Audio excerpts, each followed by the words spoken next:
I think I heard one of my buddies tried to buy a bike, and then it went through, but then the site crashed, and then so he tried it again, bought another one, and he ended up with like 2 bikes, but he thought he only bought one or something like that. So he sold it to like one of his buddies. Okay. Yeah. But yeah, I remember hearing something about that. Yeah. Where was all the traffic coming from? How did you Everywhere, launch right? the marketing? Everywhere. Yeah. I mean, US for sure number 1, but all over the world. But through paid media, or did you have athletes, or what was your initial perspective on the launch? Yeah. So let's say the strategy for the launch was, first of all, keep silent. So if you want to make something newsworthy, it needs to be something people don't already know. Like that's very basic thing, right? So we decided to keep it 100% confidential up until the launch. We didn't post That is a name, awesome. That's hard to do.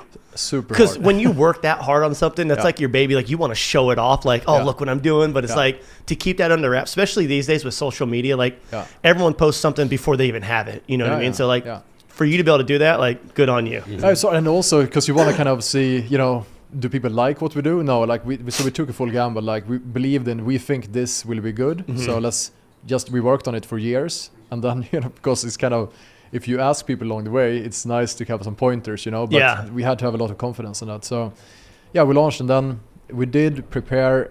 We talked to some medias before under embargo so that they had the content, so that everyone went live at the same time. They would have it. Yeah, but then it just spread organically because it was newsworthy, so within 2 weeks, 250 magazines had written articles about it, and everyone was posting about it. So it was 100% organic. We didn't spend any money to spread the message. That is so rad. So, and in terms of the launch strategy, like what Twitch was talking about, everybody knew about it. Did you guys meet your expectations?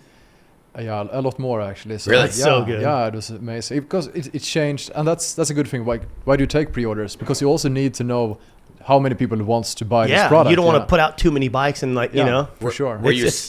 So I was gonna say, were you scared on pre-orders? We've done pre-orders. Like we launched our JX1 watch. It's one of our best-selling watches. Our first launch was pre-order, and it went through the roof. But then we didn't have enough inventory to match it, so we had to double down on inventory, and that causes a lot of stress on your inventory cycle. And you're trying to rush it. Yeah. So did that cause a lot of stress for you guys in terms of like having to get more capital, more allocation of time? Yeah, for sure. We had to. We had 2 factories at a time, so we built 2 different factories, one for the battery, one for the bike, and we had to build a new one. That was like 10 times bigger. So 20 times bigger actually. So you guys build all your own stuff in-house? Yeah, so we build the battery pack in-house. So we have a line with robots and stuff that put it together, and then we build the bike as well. I would love to come over one day and check out the factory. Like that would be a fun trip to come just check out the whole process. Yeah, you should. And actually now what we started just a few weeks ago, now we also produce some titanium components in-house.